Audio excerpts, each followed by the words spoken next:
Hello friends, welcome to my channel. My golden blood episode 12, அதாவது final எபிசோடுக்கு வந்துட்டோம். Final எபிசோடில் என்ன நடக்குதுன்னு பார்க்கலாமா? எல்லாருக்கும் இன்ட்ரெஸ்டிங்காக இருக்கும். ரொம்ப நேரம் எனக்காக வெயிட் பண்ணிட்டீங்க, சாரி நான் லேட்டாக போட்டதுக்கு. இப்போ எபிசோட்குள்ளே போகலாமா? எபிசோட் ஸ்டார்ட் ஆகும்போதே தாரா அங்கே ஏதோ வெட்டிங்க்கான அரேஞ்ச்மெண்ட் மாதிரி ஃபுல்லாக ஃப்ளவர் டெக்கரேஷன் அந்த ஒயிட் கலரில் எல்லாத்தையும் அரேஞ்ச் பண்ணிவிட்டு அப்படியே கெத்தானே நான் அது எல்லாத்தையும் பார்த்துக்கிட்டு இருக்கா. அப்படியே ஒரு மாதிரி ஹாப்பியாக இருக்குது அவளுக்கு. அவன் நினச்சதெல்லாம் நடந்துருச்சுல்ல, அதனால் சந்தோஷமாக இருக்கும் போல் மேடம்க்கு. அப்படியே ட்ரீம்லேயே இருக்க அப்புறம் மார்க்கையும் நக்கனையும் காட்டுறாங்க. ரெண்டு பேரையும் ஒரு மரத்தில் அப்படியே கட்டி கூட போடலை, அந்த ஆணியை வச்சு ரெண்டு கையிலே அரைஞ்சிருக்காங்க ரெண்டு பேருக்குமே. ஃபஸ்ட்டு நக்கன் தான் எந்திரிக்கிறான். மார்க்னு கூப்பிட அவன் அப்படியே மயங்கியே இருக்கான். அப்படியே அவன் கையை எடுத்துட்டான் ஒரு வழியாக அங்கேருந்து. அப்புறம் மார்க் மேலே கண்ணை திறந்து அவனும் பார்க்குறான். அவனுக்கும் கை ஃபுல்லாக அந்த ஆணி அரைஞ்சிருக்குல்ல, ஸோ பயந்து போய் அவனும் அப்படியே கை எடுக்கிறா. ரொம்ப பெயினாக இருக்க, வலி தாங்க முடியல. ரெண்டு பேரும் சிரிச்சிட்டு இருக்க ஒரு ஐயனை வச்சு நம்மளை இன்சல்ட் பண்ணுற மாதிரி பண்ணுறாங்க. இந்த இரும்புனால நம்மளை கட்ட முடியுமாடாங்கிற மாதிரி நக்கன் காமெடி பண்ணிட்டு இருக்கான். ஆளுக்கெல்லாம் எங்கடான்னு சொல்லி கேட்க, ஆமாம் நம்மளை இன்னும் சேவ் பண்ண ஆள் வருவாங்கன்னு நீ நினச்சிட்டு இருக்கியா?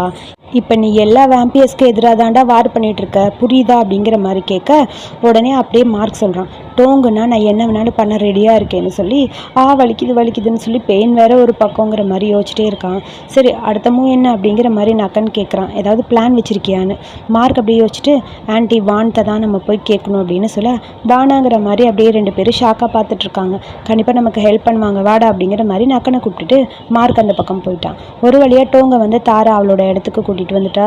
எல்லாரும் கருப்பு கலர் ட்ரெஸ் போட்டுட்டு பேய் மாதிரி மாஸ்க்கெல்லாம் போட்டு கண்ணு மட்டும் தான் தெரியுது. ஸோ பயந்து போயிட்டோங்க அப்படியே வர, சாரி டோங், உன்னை கஷ்டப்படுத்துகிற மாதிரி நான் பண்ணிட்டேன்னா, நான் இதெல்லாம் வேணும்னு எதிர்பார்க்கல, பட் என்ன பண்ணுறது, உன்னை நான் தான் சூஸ் பண்ணியே ஆகணும். இங்கே பாருங்க, உனக்கு நான் வேணும்னு நினச்சா நீ என்ன வேணாலும் பண்ணுவேன்னு எனக்கு தெரியும், இப்போயும் எதுக்கு ரொம்ப நல்லவளாக நடந்துக்கிறேங்கிற மாதிரி கேட்க, கோல்டன் பிளட்டுன்னு வந்தா நான் இப்படி தான் இருப்பேன், அது உனக்கு புரியாது சரியா? எனக்கு கோல்டன் பிளட்டு ரொம்ப முக்கியம், உனக்கு புரியாதுன்னு நினைக்கிறேன். இது எல்லாமே என்னோட ஒரு பார்ட் ஆஃப் பிளானு. இது எவ்வளோ பெட்டரான ஒரு டேஸ்ட்டில் இருக்குன்னு தெரியுமான்னு சொல்ல, உண்மையாக தான் சொல்கிறியா? நீ ஒரு டைம் என்னோடய பிளட்டை குடிச்சிட்டேன்னா அதுக்கப்புறம் என்னை விட்டுரு, நான் வந்து உயிரோடு இருந்துக்கிறேன்னு சொல்ல, அதெல்லாம் நடக்கவே நடக்காது, உன் மைண்டு என்ன இருக்குது தெரியுமான்னு சொல்லிட்டு தலையில் கையை வச்சு பார்க்க அப்படியே என்ன நினைக்கிறாங்கிறது தெரியுது. ஐம் சாரி, என்னால் முடியல, எப்படியாவது நான் இங்கேருந்து போகணுங்கிற மாதிரி பேசிக்கிட்டே அப்படியே மனசாட்சி பேசுது நம்ம டோங்குக்கு. அது எல்லாத்தையும் தாரா கேட்க, நான் கேட்ட அந்த வாய்ஸ் என்ன தெரியுமா? உன்னோட மனசுக்குள்ளே இருக்க அந்த வாய்ஸ் தான், அதுவே என்னோட சக்ஸஸ்க்கான அடையாளம்னு நினைக்கிறேன்னு சொல்ல, அடுத்த ஆன்ட்டி வானை பார்க்கறதுக்காக நக்கனும் மார்க்கும் வராங்க. ஆன்ட்டி இது எல்லாத்தையும் கேட்டுட்டு செம்ம ஷாக்காக இருக்காங்க. எல்லாமே இந்த மாதிரி வரும் நான் நினச்சி கூட பார்க்கலையே, இத்தனை பேரை கொலை பண்ண நானும் ஹெல்ப் பண்ணியிருக்கேனா, எனக்கு ரொம்ப கஷ்டமாக இருக்குன்னு சொல்லிட்டு ரொம்ப ஃபீல் பண்ணிட்டு இருக்காங்க ஆன்ட்டி. அப்படியே ஒரு மாதிரி ஃபீல் பண்ணுறாங்க. ஐயோ டோங் ரொம்ப பாவம் அப்படின்னு சொல்லி ஆன்ட்டி ஒரு பக்கம் அழுதுகிட்டே இருக்க, அடுத்து டோங்க தான் காட்டுறாங்க. டோங் காரில் வரும்போது ஒரு கத்தி எடுத்திருப்பான். அதை கையில் வச்சு அவன் கட்டை அவுக்கறக்காக ட்ரை பண்ண, அவனோட பிளட்டை வச்சு வேம்பியரை டிஸ்ட்ராக்ட் பண்ணுறதுக்காக லிப்ஸ் அப்படியே பைட் பண்ணுற மாதிரி பண்ணுறான். அதுக்குள்ளே ஒரு வேம்பியர் அந்த பிளட்டை குடிக்கிறதுக்காக போக தாரா அங்கே வர நிறுத்துடா அப்படின்னு சொல்ல அப்படியே எல்லாமே ஸ்டாப் ஆயிடுச்சு. ஒரு கத்தி எடுத்து அப்படியே அவன் கழுத்தில் கட் பண்ணலான்னு போகிறான் டோங். அதை பார்த்துட்டு தாரா, இங்கே பாரு நீ என்ன இப்படிலாம் பண்ணுற, கடைசி நேரத்தில் இந்த ஹூமன்ஸ் என்ன வேணாலும் பண்ணுவாங்கன்னு எனக்கு தெரியும், அதனால தான் நான் எல்லாத்தையும் ப்ரிப்பேராக இருக்கேன். நீ எந்த சாய்ஸுமே சூஸ் பண்ண முடியாது, எனக்கு என்ன வேணுமோ அதை நான் தான் சூஸ் பண்ணணும். உன்னோட பிளட்டில் இருக்க ஒரு சொட்டும் எனக்கு மட்டும்தான். இவனை அந்த பக்கம் கூட்டிகிட்டு போங்கன்னு சொல்லிட்டு தாரா அப்படி யோசிச்சுக்கிட்டு இருக்க, சேம் டைம் நக்கன் தான் தாரா எல்லாருமே ஏமாத்துறதுக்காக இந்த மாதிரி பண்ணுறாங்க. நீங்கள் ஒன்று இதை நினச்சி கில்ட்டியெல்லாம் ஃபீல் பண்ண வேண்டாம், நம்ம ஏதாவது பண்ணணும், இப்போ நீங்கள் எந்த பக்கம் இருக்க போகிறீங்கிறது தான் முக்கியம் அப்படிங்கிற மாதிரி நக்கன் சொல்கிறான். யோசிச்சுக்கிட்டே இருக்காங்க வான். நீங்கள் நல்லவங்க பக்கமா இல்லை தாரா பக்கமானு யோசிக்கங்கன்னு சொல்ல, ஆன்ட்டி வான் உங்களுக்கு புரியுதா அப்படிங்கிற மாதிரி மார்க்கும் கேட்குறான். எதுவுமே பேசாமல் அப்படியே அமைதியாக இருக்காங்க ஆன்ட்டி. எங்களுக்கு நீங்கள் வேணும், தாராவை பீட் பண்ண நீங்கள் தான் எங்கள் கூட இருக்கணும்னு சொல்ல அப்படியே வான் பார்த்துட்டே இருக்காங்க. எங்களுக்கு ஹெல்ப் பண்ண முடியுமா அவங்களால அப்படின்னு சொல்லி கேட்க, வான் அமைதியாக யோசிச்சுக்கிட்டே எதுவுமே பேசலை. பட் ஒரே ஒரு வழி இருக்குது நம்ம இங்கேருந்து வெளியே போகிறதுக்கு, ஆனால் அது ரொம்ப ரிஸ்க் அப்படின்னு சொல்லி வான் ஒரு பக்கம் அழுதுட்ருக்காங்க. சேம் டைம் அடுத்து இங்கே நம்ம சார் டோங்குக்கு ஃபுல்லாக மேக்கப்லாம் பண்ணி ரெடி பண்ணிட்டாங்க போல இருக்குது. நான் உங்ககிட்ட கெஞ்சி கேட்டுக்கிறேன், என்னை விட்டுறேன் ப்ளீஸ், நான் எதுவுமே பண்ண மாட்டேன், என்னை இங்கேருந்து விட்டுரு, நான் போயிடுறேன். உனக்கு என்ன பிளட்டு தானே வேணும், என்கிட்டேருந்து பிளட்டை எடுத்துக்கோ, ஆனால் நான் உயிரோட மட்டும் இருக்கிறேன், அந்த அளவுக்கு பிளட் எடுத்துக்கோன்னு சொல்ல, இங்கே பாரு உண்மையான பவர் எப்படி கிடைக்கும் தெரியுமா, உன்னோட கடைசி சொட்டு ரத்தம் அது வரைக்கும் நான் குடித்தா மட்டும்தான் எனக்கு பவர் கிடைக்கும். மற்ற வேம்பியர்ஸ் எல்லாம் நான் கொலை பண்ணுற அளவுக்கு சக்தி வேணும்னா உன்னோட பிளட்டு முழுசாக நான் குடிச்சே ஆகணும், வேறு வழியே இல்லை, புரியுதா? உன்னோட நெக்கு கிட்ட கடிச்சு அந்த ரத்தத்தை உறிஞ்சும் போது தான் எனக்கு எல்லாமே கிடைக்கும். அந்த கோல்டன் பிளட்டு கடைசி சொட்டு வரைக்கும் நான் குடிக்கணும், குடிச்சே ஆகணுங்கிற மாதிரி அப்படியே பார்த்துக்கிட்டே இருக்காங்க தாரா. ஒரு மாதிரி கஷ்டமாக இருக்கட்டும், இவன் நம்மளை கடிக்காமல் விட மாட்டாளாங்கிற மாதிரி பார்த்துட்டே இருக்க. உனக்கு ஒன்று தெரியமாட்டோம், என்னோட பவர் உன்னோட பிளட்டில் தான் இருக்குது. ஸோ அந்த பிளட் எனக்கு வேணும், உனக்கு புரியுதா? என்னோட இம்மோர்டல் லைஃப் எல்லா வேம்பியரும் கண்ட்ரோல் பண்ணுற சக்தி உன்னோட பிளட்டுக்கு தான் இருக்குது. உன் பிளட் எனக்கு வேணும் அப்படிங்கிற மாதிரி பார்த்துக்கிட்டே இருக்க. டோங்குக்கு ஒரு மாதிரி இருக்குது, இவ வேறு கிட்ட வந்து பேசுகிறாளா கடிச்சு போடுவாளாங்கிற மாதிரி பயந்து பயந்து பார்த்துட்டே இருக்க. அடுத்து இங்கே காரில் 3 பேரும் வந்துட்டுருக்கா. ஆன்ட்டி வான்னு சொல்கிறாங்க. தாரா வந்து இப்போ ஏதாவது ஒரு பர்ஃபார்ம் பண்ணிவிட்டு, அதாவது ரிச்சுவல்ஸ்லாம் இருக்கும், சடங்கெல்லாம் இருக்கும்ல, அதெல்லாம் முடிச்சுட்டு தான் அந்த ரத்தத்தை குடிப்பா. அதுக்குள்ளே நம்ம ஏதாவது பண்ணணும்னு சொல்லி ஒரு பாக்ஸ் கொடுத்துருக்காங்க. அதில் ஏதோ 2 பவர் இருக்கும் போல இருக்குது. இது கரெக்டாக ஒர்க் அவுட் ஆகுமான்னு எனக்கு தெரியல, பட் இது எனக்கும் ஃபஸ்ட் டைம் நம்ம ட்ரை பண்ணி பார்க்கலாங்கிற மாதிரி வான்னு சொல்ல, இது ஒர்க் அவுட் ஆகுமா இல்லையான்னு எனக்கு தெரியல, பட் நம்மக்கிட்டே இருக்க கடைசி சான்ஸ் இது தான், நம்ம உயிரோடு இருக்கணும்னா இது பண்ணி தான் ஆகணுங்கிற மாதிரி மார்க்கும் சொல்கிறான். சேம் டைம் அடுத்து இங்கே டோங்க ஒரு டேபிளில் கை காலெல்லாம் கட்டி போட்டு சுற்றி வேம்பியர்ஸ் அப்படியே கருப்பு கலர் ட்ரெஸ் போட்டு அவங்களுக்கான சடங்கெல்லாம் பண்ணுவாங்க போல். அவனை சுற்றி சுற்றி வந்து ஏதோ ஒன்று பண்ணிகிட்ருக்க. மேலே இருந்து ஒயிட் கலர் ட்ரெஸ் போட்டு பறந்து பேய் மாதிரி அங்கே தாரா வந்துட்டுருக்க. எல்லோரும் அதை பார்க்குறாங்க. தாரா அப்படியே வந்து கீழே இறங்க, எல்லோரும் அப்படியே தலை வணங்குறாங்க. எல்லோரும் அமைதியாக இருக்க. செலிப்ரேஷன் ஆரம்பிக்கணும்னு நினைக்கிறேன் அப்படிங்கிற மாதிரி தாரா சொல்ல, அவங்களுக்கான செலிப்ரேஷன் அந்த ரிச்சுவல்ஸ் அந்த சடங்குப்பா. அதில் வந்து ஒருத்தர் வந்து ஏதோ கையை வந்து டோங்கோட நெத்தியில் வைக்க அவனுக்குள்ளே ஏதோ ஒரு பவர் மாதிரி போகுது, அப்படியே ஒரு மாதிரி இருக்குது. கரெக்டாக அந்த இடத்துக்கு ஆன்ட்டி வான் வந்துட்டாங்க.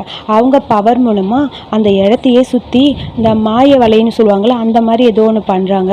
ஸோ அவங்க இங்கே பண்ண உள்ளே இருக்க எல்லாருக்கும் அப்படியே அதிர்ச்சி ஆகிற மாதிரி இருக்குது. நக்கனும் மார்க்கும் கரெக்டாக உள்ளே வந்து நிற்கிறாங்க. நாங்கள் வந்தாச்சுங்கிற மாதிரி முறைச்சி பார்த்துட்டு 2 பேரும் நிற்க, சுற்றி எல்லா வேம்பியர்ஸும் வராங்க. மாற்றி எல்லோரும் அடிச்சுக்கிறாங்க. இந்த டைமு நம்ம நக்கனும் மார்க்கும் ஓரளவுக்கு எல்லோரையும் அடிக்கிற அளவுக்கு கொஞ்சம் சத்தி கடிச்சிச்சு போல். ஸோ ஓரளவுக்கு ட்ரை பண்ணி எல்லோரையும் அடிக்கிறாங்க. எல்லோரும் தொம்முன்னு கீழே விழுகிறாங்க. ஸோ ஒரு வழியாக எல்லோரையும் அடிச்சுட்டே இருக்க, மார்க் நக்கன் கிட்ட சொல்கிறான், இவங்கள எல்லாரையும் நான் பார்த்துக்கிறேன், நீ சீக்கிரம் போயிட்டு உங்க காப்பாற்று, போடா அப்படின்னு சொல்ல, இதை நான் போகிறேன்னு சொல்லிட்டு வேகமாக அந்த பக்கம் நக்கன் வந்துட்டுருக்கான். நக்கன் தான் வரான்னு தெரியாமல் மார்க் வந்துட்டான். கண்டிப்பாக என்னை காப்பாற்ற மார்க் வந்தாச்சுன்னு நான் நினைக்கிறேன்னு சொல்லி தாராவை பார்த்து, இதுக்கப்புறம் உன் கை கூட என் மேலே படாது பாருன்னு சொல்ல, ஏண்டா என்ன சொன்னாலும் உங்களுக்கு புரியவே புரியாதாங்கிற மாதிரி தாரா கத்திட்டு இருக்க. சர்ப்ரைஸ்ன்னு சொல்லிட்டு நக்கன் அங்கே வந்து நிற்கிறான். நக்கனை பார்த்துட்டு, ஓ நீதானா, நான் உன்னை போக விட்டுருக்கவே கூடாது, போனால் போட்டுன்னு விட்டா நீ ஓவராக பண்ணுற, எவ்வளோ அடிப்பட்டாலும் திருந்த மாட்டியான்னு சொல்ல, ஆமாம் எவ்வளோ அடிப்பட்டாலும் அது எனக்கு வலிக்கவே வலிக்காது, நீ எனக்கு கொடுத்த வழி அதை விட பெருசு எனக்கு. ஸோ அதனால் இந்த வழி எனக்கு ஒன்றுமே இல்லைங்கிற மாதிரி பார்க்க, என்னால் உன்னோட வழியை லைஃப் ஃபுல்லாக போகிறதுக்கு ஹெல்ப் பண்ண முடியும், நான் என்ன பண்ணட்டான்னு தாரா சொல்ல, அடிக்கலாம் நக்கன் போகிறான். பட் நம்ம தாரா கிட்ட பவர் அதிகமாக இருக்குல்ல, ஸோ அதனால் அவங்க திரும்ப அப்படியே நக்கனை அடிக்க ஆரம்பிக்கிறாங்க. பேசாமல் இதோடு விட்டுரு, நீ ஏன் கூட சேர்ந்துக்கோ, ஃபைட் பண்ணணும்னு எனக்கு ஒன்றும் ஆசை இல்லை உன்கிட்ட, நீ என்ன தான் பண்ணாலும் அது ஒர்க் அவுட் ஆகாது நக்கன், புரியுதா? உன்னோட வெப்பனில் என்னை வச்சு லாக் பண்ணவே முடியாது, டோங்க இங்கே நீ கூட்டிகிட்டு போக முடியாது, அது ஒர்க் அவுட் ஆகாது, நீ ஏன் கூட சேர்ந்துக்கன்னு சொல்லி நக்கனை அப்படியே மனசை மாற்றுற மாதிரி ஒன்று தாரா பேசிகிட்டே இருக்க. உன்னோட விளையாட்டெல்லாம் இதோட நிறுத்திட்டு பேசாமல் வந்துரு, என் பக்கத்தில் வந்துரு, இல்லைன்னா இதை விட்டுட்டு போயிடு, அதான் உனக்கு நல்லதுங்கிற மாதிரி சொல்ல, நக்கன் மறுபடியும் விடுற மாதிரி தெரியல. அவனும் அடிக்க ட்ரை பண்ண, இந்த லேடிக்கு செம்ம பவர் இருக்கும் போல், நக்கனை அடிக்க விடாமல் என்னென்ன பண்ணணுமோ அதெல்லாத்தையும் பண்ணிகிட்டே இருக்க. இப்போ செக்மேட்டில் விளையாட ஆரம்பிச்சாச்சு, யார் தோக்குறா ஜெயிக்கிறான்னு பார்க்கலான்னு சொல்ல, என்கிட்ட கண்டிப்பாக எல்லோரும் தோற்று தான் போவாங்கன்னு சொல்லி தாரா பேசிகிட்டு இருக்க. நக்கனை பிடிச்சி கீழே தள்ளிட்டாங்க. அதுக்குள்ளே மார்க் அங்கே வந்தாச்சு. ஒழுங்காக ஓடிடுறான்னு சொல்லி தாரா சொல்ல, இல்லை நான் போக மாட்டேன், உன்னை மாதிரி ஒருத்தர் இந்த மாதிரி சண்டை போடுறது வேஸ்ட்டு, நீ பேசாமல் இங்கேருந்து போயிடுறதா நல்லதுன்னு சொல்லி தாரா வேணும்னே மார்க்கிட்ட பேச 2 பேருக்கு இடையில ஆர்கியூமெண்ட் அதிகமாக போயிட்டுருக்கு. திடீர்னு பார்த்தா நக்கன் ஓடி வந்து ஒரு கத்தி எடுத்து மார்க்கோட நெக்கிலேயே குத்திட்டான். மார்க் அப்படியே டேய் என்னடா நக்கன்கிற மாதிரி கீழே விழுக, மார்க்னு சொல்லி ஒரு பக்கம் எங்கிட்டும் கத்திட்டே இருக்கான். என்ன பண்ணுற நீ அப்படின்னு சொல்லி நக்கனை பார்த்து கேட்க, நக்கன் சிரிச்சிட்டே, நீ தான் சொன்னில இந்த கேம் எப்படி விளையாடணும்னு, ஒருத்தர் விட்டு கொடுக்கணும், ஸோ நான் விட்டுட்டேன். ஸோ என்னை பொறுத்த வரைக்கும் இந்த எல்லாத்தையுமே இதோட விட்டாச்சு. எனக்கு எந்த பிரச்சனையும் கிடையாதுன்னு தாராவை பார்த்துட்டு, நான் எல்லாத்தையும் விட்டுறேன் அப்படிங்கிற மாதிரி யோசிச்சிட்டே இருக்கேன். நீ கிவ் அப் பண்ணணும்னு நினைக்கிறியாடாங்கிற மாதிரி மார்க் ஒரு மாதிரி ஃபீல் பண்ண, நான் தான் ஆல்ரெடி உங்ககிட்ட முன்னாடியே சொல்லிட்டேன்ல, ஒரு பிரச்சனைன்னு வரும்போது நான் அதை எப்படி வேணாலும் வெளியே கொண்டு வருவேன். ஸோ நான் வெளியே வர்றதுக்கு என்ன வேணாலும் பண்ண வேண்டாங்கிற மாதிரி நக்கன் சொல்கிறான். டென்ஷனாக இருக்கட்டும் நக்கனை பார்த்து அப்படியே முறைச்சிட்டே இருக்க, அப்படியே மார்க்கு கீழே விழுந்திருக்க. நக்கன் முட்டி போட்டு தாராவோட கையை அப்படியே கேட்குறான். கையில் கிஸ் பண்ணுவாங்கள்ல, பெரிய இந்த அம்மா சாதிச்சு கிழிச்சிட்டாங்க, இவங்களுக்கு கிஸ் வேறு. கிஸ் பண்ணுறக்காக அப்படியே நக்கன் பக்கத்தில் போக, அவன் கையில் இன்னொரு பொருள் வச்சுருக்கான், அந்த வெப்பன். அது மூலமாக அப்படியே எடுத்து தாராவோட கால்லையே போட்டு, மார்க் சீக்கிரம் டோங்க கூட்டிகிட்டு ஓடி போடான்னு இவன் கத்திகிட்டே இருக்க, இவன் விடுன்னு சொல்லி தாரா ஒரு பக்கம் கத்திட்டு இருக்காங்க. பாடா போலான்னு சொல்லி டோங்க அந்த இடத்துல இருந்து அப்படியே கூட்டிகிட்டு மார்க் போயிட்டான். என்னை ஏமாத்திட்டியடா, கடைசி நிமிஷத்தில் உன்னோட மூளையை வச்சு என்கிட்ட தப்பிக்க பார்க்குறியா, அவ்வளோ ஈஸியாக விட மாட்டேன்னு சொல்லி ஒரு பக்கம் தாரா கத்திட்டு இருக்க, 2 வெப்பன் இவங்க எடுக்கிறாங்க. ஒரு இன்ஜெக்ஷன் மாதிரி இருக்குது, இதுதான் ஒர்க் அவுட் ஆகும்னு நினைக்கிறேன். இது வந்து டோங்கோட பிளட்லேருந்து எடுத்த அந்த மருந்து. இதோட பவர் வந்து எல்லாருக்குமே ஒரே மாதிரி தான் இருக்கும். தாராக்கும் முடிஞ்ச அளவுக்கு இந்த பவர் வந்து கொடுக்கும். ஸோ முடிஞ்ச அளவுக்கு அவங்கள கட்டுப்படுத்த இதனால் முடியும். நீ ட்ரை பண்ணி பாருன்னு சொல்ல, நான் யூஸ் பண்ணுறேன். கண்டிப்பாக ஃப்யூச்சரில் என்ன பண்ண முடியுமோ தெரில, நீ முடிஞ்ச அளவுக்கு ஏதாவது ஒன்று பண்ணியே ஆகணும். ஆனால் நீ அவங்கக்கிட்ட க்ளோஸாக இருந்தால் மட்டும்தான் இது முடிக்கும்னு சொல்ல, உடனே நக்கன் வந்து, நான் இதை பார்த்துக்கிறேன், நீ கவலைப்படாத, நான் பார்த்துக்கிறேன் அப்படிங்கிற மாதிரி அங்கேயே மார்க்குக்கிட்டே முன்னாடியே பிளான் பண்ணி சொல்லியிருப்பான். அடுத்து எல்லா வேம்பியர்ஸும் அங்கேருந்து வெளியே வராங்க. ஆன்டி வான் வந்து ஒரு மருந்து மாதிரி போட்டிருப்பாங்களே, அதுலேருந்து அவங்களால வெளியே வர முடியாமல் அப்படியே எல்லாருமே அப்படி விழுந்துட்டாங்க. இது இதோட முடியல, இதுக்கப்புறமும் இருக்குதுன்னு சொல்லி ஆன்டி அங்கே நின்று புலம்பிகிட்டு இருக்க, ஒரு வழியாக மார்க்கு அங்கே டோங்க கூப்பிட்டுட்டு ஒரு இடத்துக்கு வந்துட்டான். நான் உன்னை பார்க்க மாட்டேன்னு நினச்சேன்னு சொல்லி டோங்க அப்படியே மார்க்காக ஹக் பண்ணிக்கிறான். 2 பேர் எமோஷ்னலாக அப்படியே ஹக் பண்ணிகிட்டு இருக்க, ஒரு மாதிரி கஷ்டமாக இருக்குது. என்ன பண்ணுறதுன்னு ஒன்றும் புரியல. ஒரு வேளை நான் இந்த பிளானில் ஃபெயிலியர் ஆகிட்டேன்னா ஒரே ஒரு வழி தான் இருக்குது அப்படின்னு சொல்லி நக்கன் சொல்லியிருப்பான் மார்க்கிட்ட. நீ டோங்க கொலை பண்ணியே ஆகணும், வேறு வழி இல்லைன்னு சொல்ல, அப்படியே ஒரு மாதிரி இருக்குது. மார்க் அமைதியாக இருக்க, இன்னும் நீ அதே வழியில் இருக்கியான்னு எனக்கு தெரியல, பட் இதை இதோட முடிக்கணும்னா அது ஒன்று தான் வழின்னு சொல்லி ஆன்டி வானும் நக்கனும் மார்க்கை பார்த்துட்டே இருக்க, மார்க் எதுவுமே பேசல, அப்படியே குனிஞ்சு ஏதோ யோசிச்சுட்டே இருக்கான். அப்புறம் அவனுக்கு ஒரு மாதிரி கஷ்டமாக இருக்கும் போல். டைம் வந்தால் என்ன நடக்கணுமோ அது எல்லாத்தையுமே ஒரு வழியாக நானே முடிச்சு வச்சிட்றேன் அப்படிங்கிற மாதிரி அவனும் சொல்கிறான்.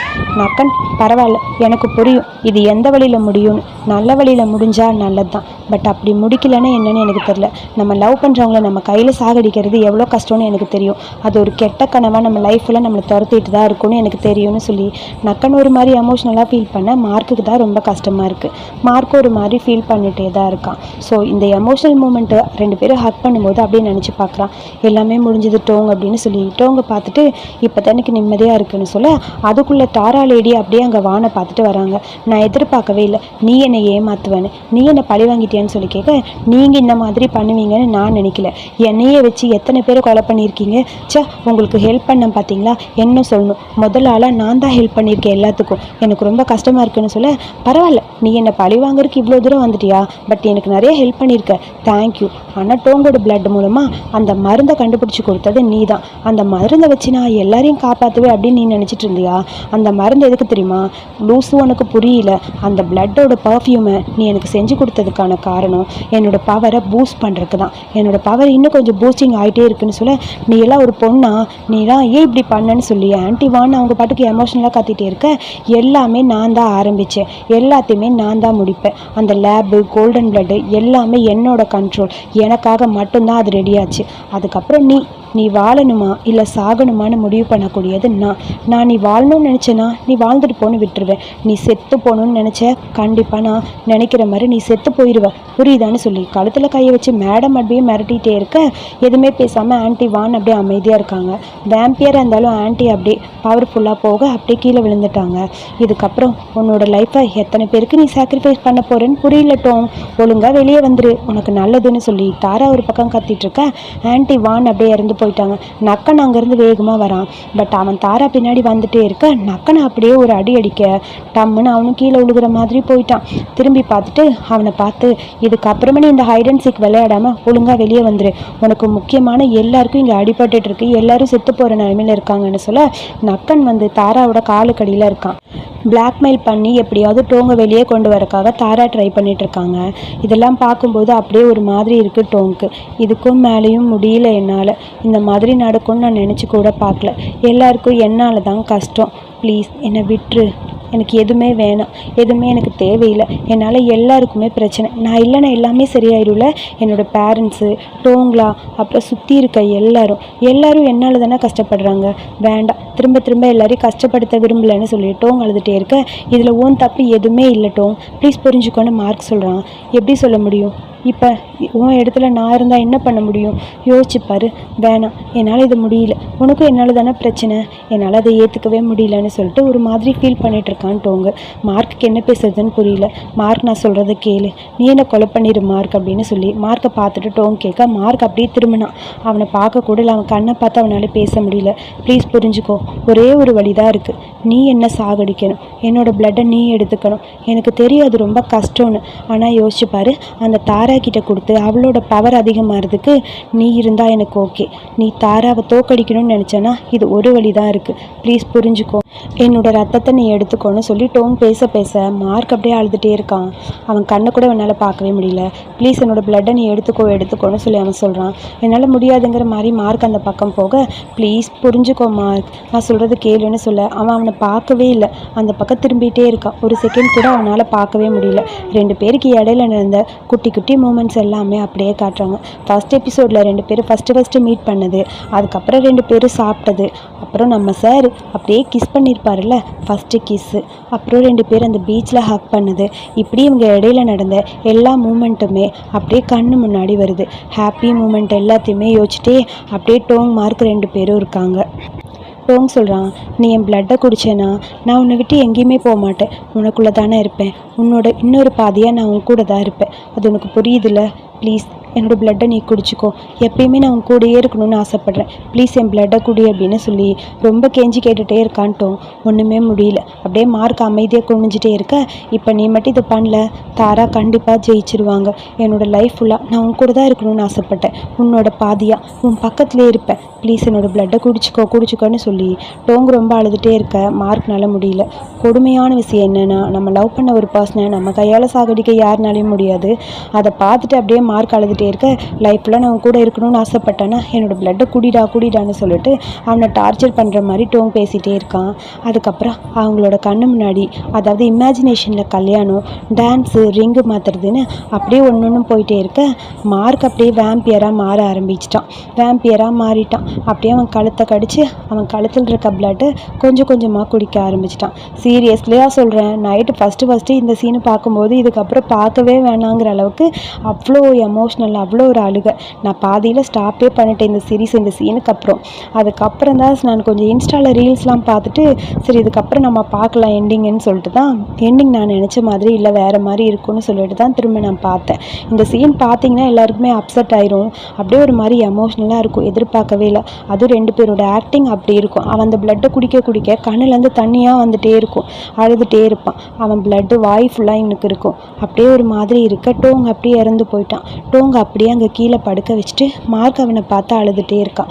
அதுக்கப்புறம் மார்க் அந்த ரூம்லேருந்து வெளியே வரான். வெளியே வந்தவனே தான் தாராவுக்கு புரியுது. டோங்கோட பிளட்டை நீ குடிச்சிட்டியா அப்படின்னு சொல்லி கேட்க, அப்படியே தாராவோட கழுத்தில் கையை வச்சு மார்க் முறைச்சிட்டே நிற்கிறான். சுற்றி இருக்க எல்லா வேம்பியர்ஸையும் அடிச்சிட்டான். நீயே டோங்க கொலை பண்ணிட்டியாடா அப்படின்னு சொல்லி கேட்க, ஆமாங்கிற மாதிரி பார்த்துட்டே இருக்க, சரி அப்போ என்னையும் கொலை பண்ணு, உனக்குன்னு இருக்கிற ஒரே ரிலேஷன்ஷிப் நான் தானடா, உன்னோட இம்மோர்டல் லைஃப்பில் நீ இப்படியே வாழலாம், உனக்கு பிடிச்ச மாதிரி நீ இருக்கலாம், கொலை பண்ணுடா, என்னையும் கொலை பண்ணிடு, உனக்கு இருக்கிற ஒரே பர்சன் நான் மட்டும்தான், யாருமே இல்லை என்னை தவிர உனக்கு இந்த உலகத்தில், என்னையும் கொலை பண்ணிட்டா நீ தனியாக நிம்மதியாக இருக்கலாம், எப்பயுமே லைஃப் ஃபுல்லாக நீ இப்படி தான் இருக்கணும், புரியுதா, தனியாக தான் இருக்கணும்டா அப்படின்னு சொல்லி ஏதாவது இவன் மைண்டை மாற்ற முடியுமாங்கிற மாதிரி தாரா பிளான் பண்ணி குழப்பிட்டு இருக்காங்க.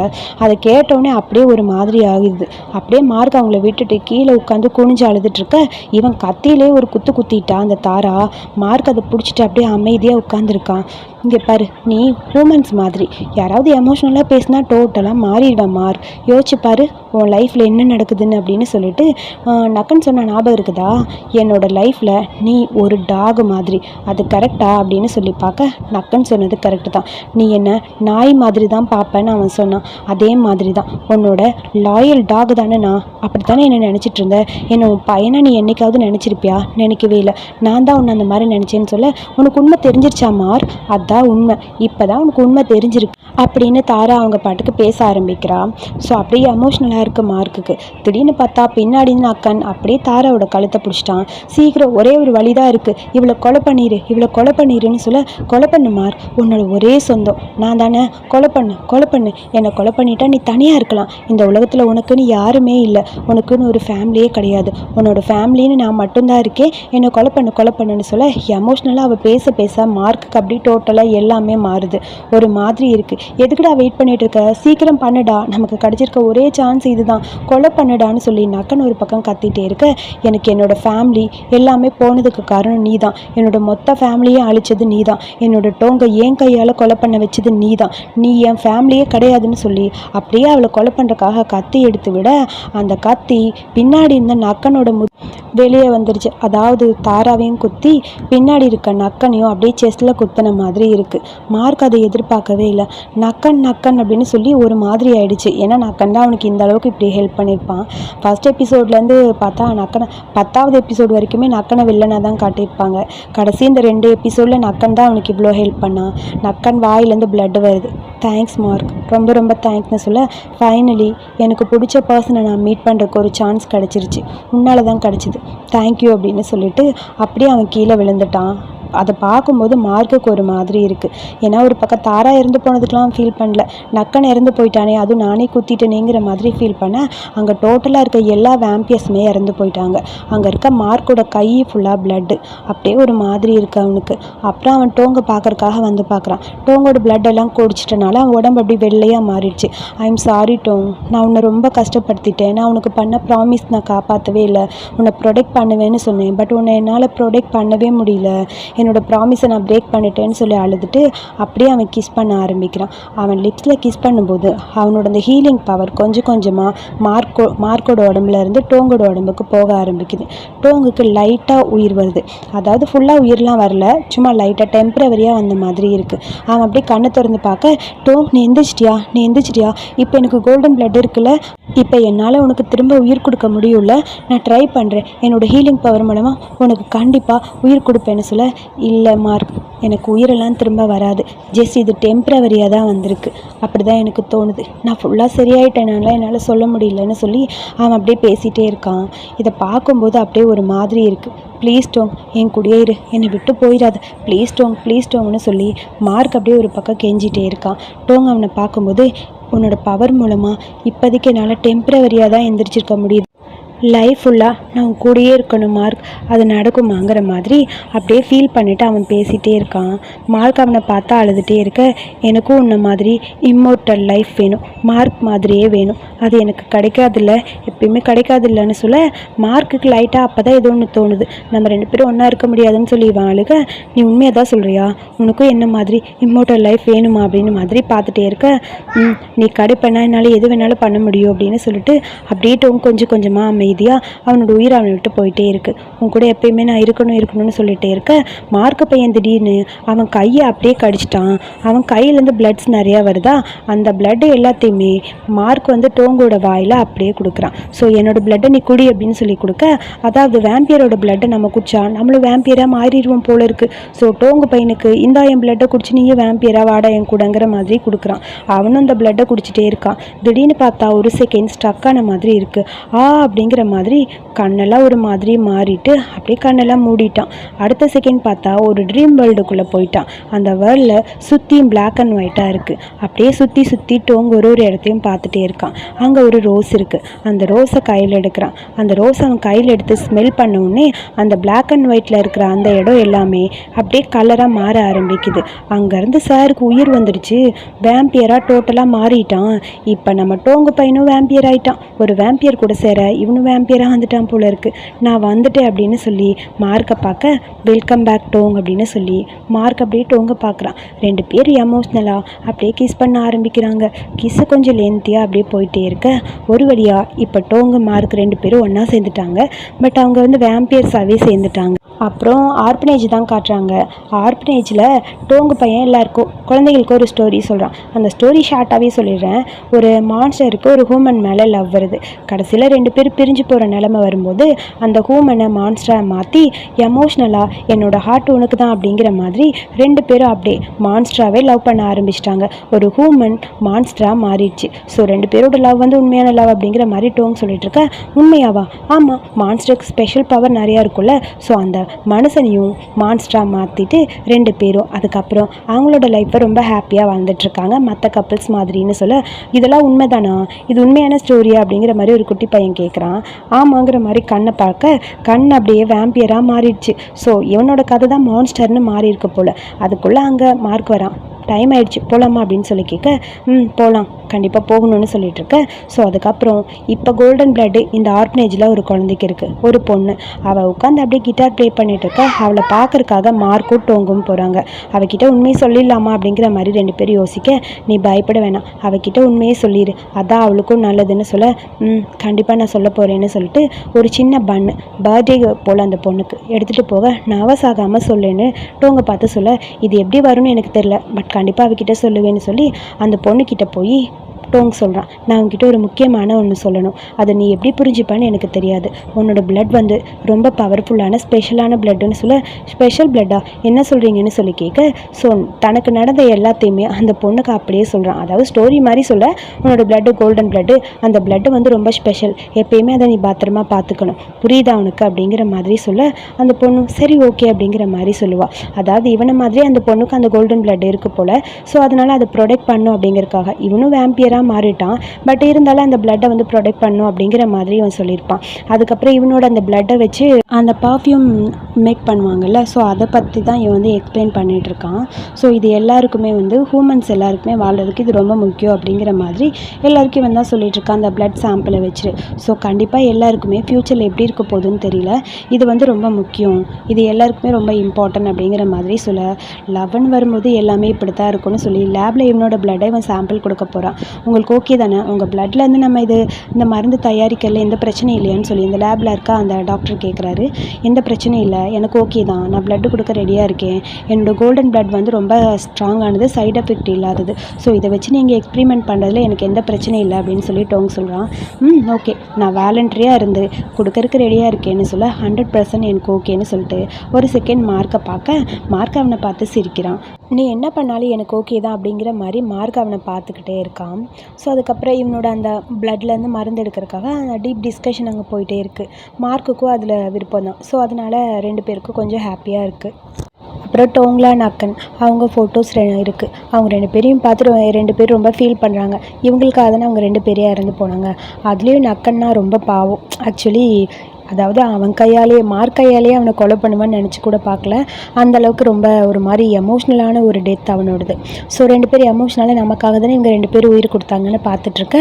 அதுக்கப்புறம் டோங்க தான் காட்டுறாங்க. டோங் எப்பயும் போல ஒரு புக்கை வச்சுட்டு அப்படியே படிச்சுக்கிட்டே வந்துக்கிட்டே இருக்கான். கரெக்டாக அவனுக்கு பின்னாடி வந்து நிற்கிறான் நம்ம மார்க் பையன். என்ன எல்லாத்தையும் முடிச்சிட்டியா அப்படின்னு சொல்லி கேட்க, அந்த நோட்டில் ஒரு 4 பாயிண்ட் எழுதியிருக்கான். ஃபஸ்ட்டு பாயிண்ட் வந்து ஃப்ளவரோட அந்த ஸ்மெல்லை வந்து ஸ்மெல் பண்ணி பார்க்கணும் அப்படிங்கிற மாதிரி. ஸோ அங்கே ஒரு ஃப்ளவர் இருக்குது, அதை ஸ்மெல் பண்ணி பார்த்துட்டு டோங் சொல்கிறான், எனக்கு பிடிச்ச பெஸ்ட்டான சென்ட்டுனா இந்த ஃப்ளவரோட ஸ்மெல்லு தான் அப்படின்னு சொல்கிறான். அதுக்கு மார்க், எனக்கு இந்த ஸ்மெல் அவ்வளோ பிடிக்காது, என்னோட ஃபேவரட்டான ஸ்மெல் எது தெரியுமான்னு சொல்லி அவன் வேறு ஒன்று எடுத்து காட்டுறான். ஸோ 2 பேர் இதை பற்றி டிஸ்கஷன் பண்ணி ஃபஸ்ட்டு பாயிண்ட்டை கிளிக் பண்ணிட்டாங்க. அடுத்து செகண்ட் பாயிண்ட் வந்து ட்ராவலிங். ஸோ ரேண்டமாக நம்ம ஒன்று பண்ணலாம். அடுத்தது ட்ராவலிங் பண்ணோம்ல, என்ன மாதிரி இடத்துக்கு போகலான்னு சொல்லி கேட்க, எதுவாக இருந்தாலும் எனக்கு ஓகேன்னு சொல்ல, ஒரு நிமிஷம் கண்ணை மூடுன்னு சொல்லி டோங்க கண்ணை மூட சொல்லிட்டு மார்க் ஒரு 4 புக் எடுத்துகிட்டு வரான். இதில் வந்து நீ ஒன்று செலக்ட் பண்ணணும். ஒரு ஊரோட புக்கு தான் அது.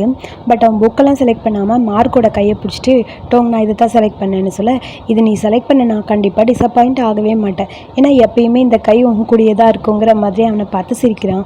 போதும் காமெடி பண்ணுது. சரி நான் உண்மையாகவே செலக்ட் பண்ணுறேன்னு சொல்லிட்டு ஒரு புக்கை எடுத்து பார்க்குறான். அதில் ஃப்ரான்ஸ்னு இருக்குது. ஆக்சுவலி இவங்களோட பாயிண்ட்ஸில் கடைசி பாயிண்ட் வந்து அந்த ஈஃபில் டவருக்கு அடியில் நின்று தலைகீழ நின்று விளையாடணும் அப்படிங்கிற மாதிரி இருக்கும். ஸோ அந்த பாயிண்ட்டையும் டிக் பண்ண மாதிரி ஆகிடும். ஸோ ஈஃபில் டவர் போகலாம் அப்படின்னு சொல்லி 2 பேரும் பிளான் பண்ணிட்டாங்க. அதுக்கப்புறம் அந்த ஈஃபில் டவரில் போய் 2 பேரும் இருக்காங்க. அப்படியே பேசிகிட்டே இருக்கா மார்க்கு. இந்த உலகத்திலேயே அதிக நாட்கள் வாழ்ந்த ஒன்றா இருந்த கப்பிள்ஸ்னு பார்த்தா இப்போ நம்மளாக தான் இருப்போம். ஏன்னா நம்ம அளவுக்கு இப்போ யாருமே வந்து அந்த அளவுக்கு வந்து இருக்க மாட்டாங்க. 2 பேரும் மியூசியமில் ஒரு ஃபோட்டோ பார்த்துருப்பாங்களா, ஒரு கப்பிள்ஸோட ஃபோட்டோ. அதை பார்த்துட்டு அவங்க கூட கேட்பான். மார்க் சொல்லுவான், உலகத்திலே அதிகமாக ஒன்றா இருந்த கப்பிள்ஸ் இங்கே 2 பேர் தான் அப்படிங்கிற மாதிரி சொல்லியிருப்பான். ஸோ இப்போ வந்து நம்ம 2 பேர் தானே, நம்ம 2 பேர் எப்பயுமே ஒன்றா தானே இருப்போம், பிரியவே மாட்டோம் அப்படிங்கிற மாதிரி 2 பேர் சொல்லிட்டு 2 பேர் ஆசைப்பட்டபடி அந்த ஈஃபில் டவரை தலைகீழ தான் நின்றுட்டுருக்காங்க. அதை அப்படியே ரோல் பண்ணி காட்டுறாங்க. ஃபஸ்ட் நான் பார்க்கும்போது என்னடா வானத்தில் மிதக்கிற மாதிரி இவங்க பேசிகிட்டு இருக்கானுங்களே அப்படின்னு பாதி தான் காட்டியிருப்பாங்க. அதை வச்சு நான் அப்படி நினச்சேன். அதுக்கப்புறம் பார்த்தா அப்படியே அது சுற்றும் போது தான் தெரியுது அந்த ஈஃபில் டவரில் 2 பேரும் தலைகீழ நின்று அப்படியே ரொமான்ஸ் பண்ணிகிட்டு இருக்காங்க. அப்புறம் 2 பேரும் உட்காந்து பேசிகிட்டு இருக்காங்க. டோங் வந்து எனக்கு ஒரு ஃபீலிங்ஸ்னு சொல்கிறான். என்னென்னு மார்க் கேட்க அதுக்கு எந்த பதிலும் சொல்லவே மாட்டேங்கிறான் டோங். சொல்லுடா அப்படின்னு சொல்லி கேட்க ஒன்றும் இல்லை விடுன்னு சொல்ல, கல்யாணம் பண்ணிக்கணுமா சொல்லு, 2 பேரும் கல்யாணம் பண்ணிக்கலாமான்னு சொல்லி கேட்க அதெல்லாம் ஒன்றும் இல்லை, நான் அது ஒன்றும் கேட்கல. அப்புறம் வேறு என்னடா சொல்லுன்னு சொல்ல ஒன்றும் இல்லைன்னு சொல்லிட்டு அப்படியே திரும்பிட்டான். சொல்லி ஆகணுங்கிற மாதிரி அவனை அப்படியே ஹக் பண்ணிவிட்டு வேணும்னே மார்க் அவனை டார்ச்சர் பண்ணிட்டு நான் சொல்ல மாட்டேன் போன்னு சொல்ல, ப்ளீஸ் நீ சொல்லியே ஆகணும்னு சொல்ல, அதாவது ஃபார்எவர் இம்பாசிபிள்ங்கிறது மார்க்கெட் இல்லை அப்படின்னு சொல்லி கேட்குறான். அதாவது 2 பேரும் எப்பயுமே ஒன்றா இருக்கணும் அப்படின்னு ஆசைப்பட்டது மார்க் நினச்சனால தானே நடந்தது. ஸோ அதை பற்றி தான் டோங் கேட்குறான். இதை பற்றி தான் கேட்டியாடா அப்படிங்கிற மாதிரி அவனை பார்க்க ஆமான்னு சொல்லிட்டு சிரிக்கிறான். அதுக்கப்புறம் 2 பேரும் ஒரு வழியாக இங்கே பேங்காக் வந்தாச்சு. அதாவது ஆஃபீஸில் ரொம்ப பிஸியாக அப்படியே மார்க் ஏதோ ஃபைலை பார்த்துட்டு ஃபீல் பண்ணிட்டு இருக்கான். ஏன்டா இவ்வளோ டென்ஷனாக இருக்க, ஒரு செக்ரட்டரி கிடைக்காதது அவ்வளோ கஷ்டமாடான்னு சொல்லி கேட்க, ஆமாம் எனக்கு ஒரு செக்ரட்டரி வேணுங்கிற மாதிரி அவன் ஃபீல் பண்ணிட்டு இருக்கான். செக்ரட்டரி தானே, சரி உனக்கு செக்ரட்டரியே நானே இருக்கேன் அப்படின்னு சொல்லி, அதுக்கு நிறைய ரூல்ஸ் இருக்கே அதெல்லாம் நீ ஃபாலோ பண்ணுவியான்னு சொல்லி மார்க் கேட்குறான். எதுவாக இருந்தாலும் பரவாயில்ல சொல்லு அப்படின்னு சொல்லி அவன் கேட்க, சரி ஓகே ஃபஸ்ட்டு ரூல் என்ன தெரியுமா, அது எப்பயுமே என் கூட இருக்கணும், காஃபி போட்டு கொடுக்கணும், ஓகேவான்னு சொல்லி கேட்க, காஃபி தானே அதெல்லாம் நான் பண்ணிடுவேன்னு சொல்லி டோங் சொல்கிறான். அப்புறம் செகண்ட் ஒரு கண்டிஷன் இருக்குது, 24/7 என் கூடவே இருக்கணும்னு சொல்கிறான். அவ்வளோதானே, அதுக்கும் எனக்கு ஓகேன்னு சொல்கிறான். அப்புறம் 3வது ரூல்ஸு, டெய்லி எனக்கு ஒரு கிஸ் கிடைக்கணும், அந்த கிஸ் பண்ணால் மட்டும்தான் என் கூட இருக்க முடியும், பண்ணுவியான்னு சொல்ல, அதெல்லாம் முடியவே முடியாதுன்னு டோங் சொல்கிறான். அடப்பாவி முடியாதுன்னு சொல்லிட்டியாங்கிற மாதிரி ஒரு மாதிரி அப்படியே திரும்பி போகலான்னு சொல்லி மார்க் அந்த பக்கம் போக அவனை பிடிச்சி அப்படியே அழகாக அந்த டையை பிடிச்சி இழுத்து டோங் அப்படியே அவனுக்கு கிஸ் பண்ணுறான். இந்த மாதிரி கிஸ் பண்ணால் ஓகேவா அப்படின்னு சொல்லி அவனை பார்த்து கேட்க உடனே அவனும் சிரிச்சிட்டு சரி இதுவும் ஓகே அப்படின்னு சொல்கிறான். அதுக்கு அடுத்து 4th ரூல்ஸு, எப்போல்லாம் எனக்கு பசிக்குதோ அப்போல்லாம் நீ ஒன்றா எனக்கு கொடுக்கணும், ஓகேவான்னு சொல்லி கேட்க, அதாவது எப்போல்லாம் மூடு வருதோ அப்போ மேட்ரு பண்ணணும் அப்படிங்கிற மாதிரி கேட்குறான் மார்க்கு. அது வந்துன்னு சொல்ல உடனே சார் கிஸ் பண்ணி மேட்ரு அப்படியே ஸ்டார்ட் பண்ணிட்டாரு. இது ஆஃபீஸ் வேணாம் எல்லோரும் இருப்பாங்கன்னு சொல்ல, நீ மறந்துட்டேன்னு நினைக்கிறேன், இது என்னோட இடம், என்ன மாரி இங்கே எதுவும் நடக்காதுன்னு சொல்ல, அதுக்கப்புறம் அவனும் ஓகே சொல்லிட்டான். ஃபைனல் டச்சாக 2 பேருக்கு இடையில க்யூட்டான ஒரு மேட்ரை காட்டி இந்த சீரீஸை இங்கே முடிச்சிருக்காங்க. ரொம்ப க்யூட்டான அழகான சீரீஸ், எனக்கு ரொம்ப பிடிக்கும். புதன்கிழமை வந்தாலே நான் எப்பயுமே இந்த சீரீஸை ரொம்ப மிஸ் பண்ணுற மாதிரி ஒரு ஃபீல் இருந்துகிட்டே இருக்கும். ஸோ இதுக்கப்புறம் எந்த சீரீஸ் வரப்போகுதுன்னு எனக்கு தெரியல. ஸோ பார்க்கலாம் என்ன சீரீஸ் வருதுன்னு. ஸோ இந்த சீரீஸ் உங்களுக்கு எவ்வளோ பிடிச்சிருக்கு அப்படின்னு மறக்காமல் சொல்லுங்கள். இந்த சீரீஸில் உங்களோட ஃபேவரட் யார் அப்படிங்கிறது எனக்கு கமெண்ட்டில் சொல்லுங்கள். ஸோ என்னோடய பாப்பா இடையில கொஞ்சம் டிஸ்டர்ப் பண்ணுற மாதிரி கத்திட்டா. ஸோ நான் அதை கட் பண்ணிடலான்னு பார்த்தேன், பட் எடிட் பண்ணும்போது தான் நானே கவனித்து அது வரைக்கும் பார்க்கல. அதனால சரி இட்ஸ் ஓகே பரவாயில்லன்னு அதை ஆட் பண்ணிட்டேன். ஸோ டிஸ்டர்பன்ஸாக இருந்தால் ஐம் சாரி. நான் இதுக்கப்புறம் அவள் சவுண்ட் இல்லாமல் பார்த்துக்கிறேன். தேங்க்யூ.